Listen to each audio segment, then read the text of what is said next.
I'm not sure if I did a video this year on blanching and freezing snap peas. I know I did one last summer with the flat snow peas. Anyway, kind of done by now, but what I learned is I only need to blanch these for 1 minute, maybe a minute and a half tops, then plunge them into cold water, and then I will vacuum seal them. Other than that, that's about all. Pretty easy. Well, I was doing that today. I was doing two things at once, which is usually not a good idea for me. Here is my cherry pie filling. I just used, it's still steaming hot. Okay, hold on. I used the recipe from my ball canning book. Now, the reason it's not as red as the cherry pie filling you get from the grocery store, and it's not as gloppy either, it's really good, is because these are Montmorency cherries. They're sweeter, but they're also yellow on the inside, as you can see. Isn't that pretty?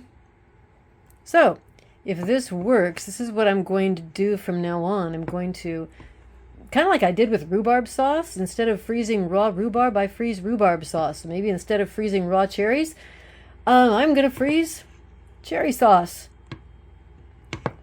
When I was a kid, the way we would eat these is we would make great big crepes, sprinkle them with some powdered sugar, put this in the middle, roll them up, sprinkle more powdered sugar on top, and we called that big pancakes and cherries. Oh yeah, good eats.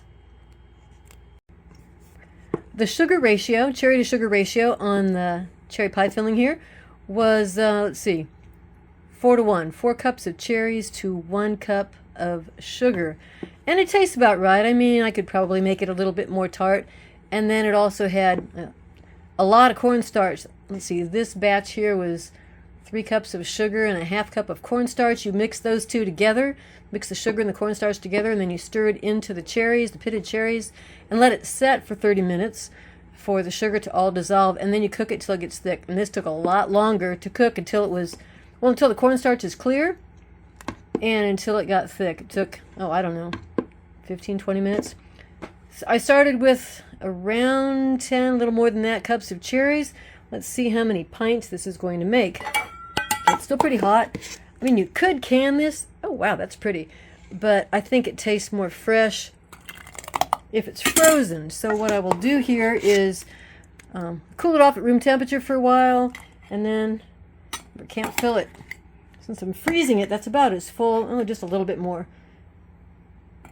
Get just another few cherries in there.